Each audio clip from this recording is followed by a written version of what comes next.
all. This side your teacher from Mrs. Convent School, right? As you can see, I have English grammar book in front of me, and you all must be having one, right? And you must have a pencil also in your hand, okay? So now everyone open your books. We will quickly do the revision what we studied in the previous class. So as you can see, the name of the chapter is sentence. Sentence हमने पढ़ा, हमने जाना what is a sentence. Sentence होता है group of words which has a complete sense to it, right? जिसकी एक complete sense होती है. सेंटेंस के दो पार्ट होते हैं, subject part, predicate part. Subject part कौन सा पार्ट होता है? Subject part is that part about which we talk, जिसके बारे में बात हो रही होती है. Predicate part is that part which talk whatever is being talked about that subject. जो भी सब्जेक्ट के बारे में बात हो रही है वो क्या होता है? Predicate part. और सब्जेक्ट जिसके बारे में बात हो रही होती है वो सब्जेक्ट पार्ट होता है.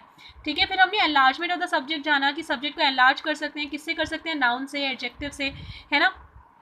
उसके बाद फिर हमने एक्सटेंशन ऑफ द प्रेडिकेट जाना. तो यहाँ पे भी हम नाउन यूज़ कर सकते हैं, एडजेक्टिव यूज़ कर सकते हैं, एडवर्ब्स यूज़ कर सकते हैं.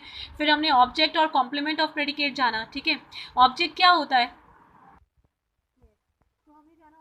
कॉम्प्लीमेंट ऑफ द सेंटेंस हमने जाना कि सब प्रेडिकेट जो है उसको फर्दर हम कॉम्प्लीमेंट और ऑब्जेक्ट में डिवाइड कर सकते हैं.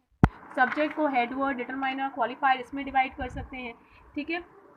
फिर हमने फॉलोइंग सेंटेंसेस पढ़े. फिर हमने जाना अच्छा सेंटेंसेस के डिफरेंट टाइप्स भी होते हैं. कौन कौन से? असर्टिव सेंटेंस, वो सेंटेंसेस जिनमें क्या हो, हम एक स्टेटमेंट पास करें, राइट, उनको हम क्या कहते हैं? Assertive sentences. और फिर वो सेंटेंसेस जिनमें हम क्वेश्चन करें उनको हम क्या कहते हैं? उनको हम इंटेरोगेटिव सेंटेंसेस कहते हैं.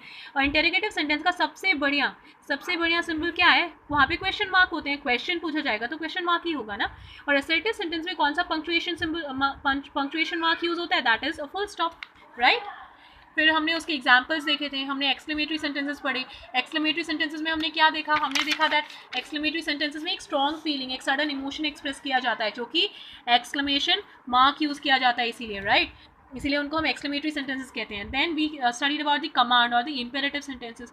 तो इंपेरेटिव सेंटेंसेस कौन से होते हैं? वो सेंटेंसेस जहाँ पे कोई ऑर्डर दिया जाए, कोई कमांड दी जाए, कोई कोई एडवाइस दी जाए, है ना, रिक्वेस्ट किया जाए, मतलब बेसिकली किसी को कुछ करने के लिए कहा जाए, वो भी डिफरेंट तरीक़ों से कहा जा सकता है, राइट. तो उसको हम इंपेरेटिव सेंटेंस कहते हैं. Okay. So now let's start today's class का. आज का हमारा फ्रेश टॉपिक क्या है? Affirmative and negative. तो बिफोर वी स्टार्ट, यहाँ पे रिमेंबर के लिए कुछ टॉपिक है क्या? व्हेन समवन कमांड, टॉपिक ये बेसिकली एक आपको नोट दिया गया था. व्हेन समवन कमांड, जब कोई कमांड करता है, ऑर्डर करता है, रिक्वेस्ट करता है, तो it is called a command. उसको हम कमांड ही कहते हैं या फिर इंपेरेटिव सेंटेंस कहते हैं.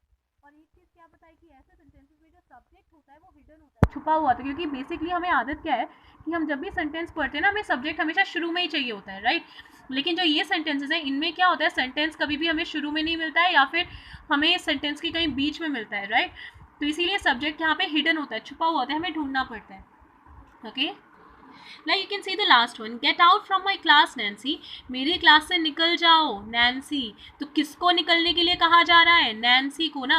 तो मेन हेडवर्ड क्या हुआ? नैन्सी हुआ. मतलब यही हमारा सब्जेक्ट है. नैन्सी जी को क्लास से निकलने के लिए कहा जा रहा है. क्लियर? ओके.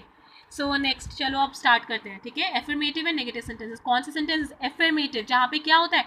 अपने आप को पॉजिटिव एफर्मेशन, जैसे हमने आपको एक बार याद है आपको होमवर्क में दिया था जहाँ पे आपको पॉजिटिव एफर्मेशंस लिखने थे, आपको पॉजिटिव चीज़ें लिखनी थी. तो वो क्या होते हैं? वो एफर्मेटिव सेंटेंसेस होते हैं. ठीक है. जहाँ पे पॉजिटिव चीज़ें होती हैं.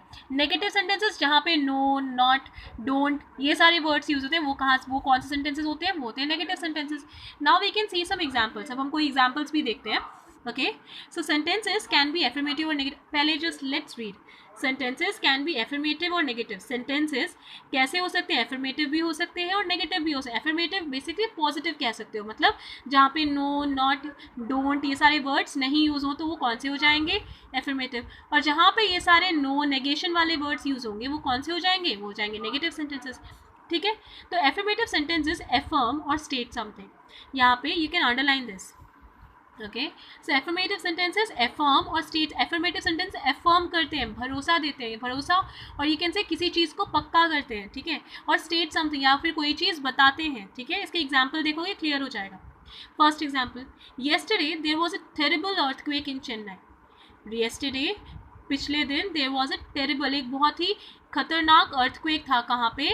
चेन्नई में. See the spelling of Chennai is wrong students. You can, yes, CHENNAI. Okay, Chennai.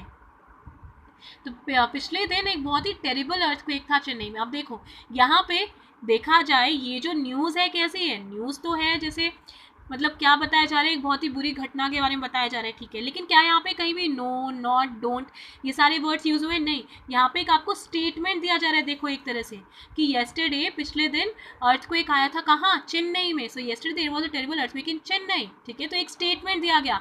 यहाँ पे नो, नॉट, डोंट एक भी नेगेटिव वर्ड यूज हुआ ही नहीं, इसीलिए इसको हमने क्या कहा? एफर्मेटिव सेंटेंस, ठीक है।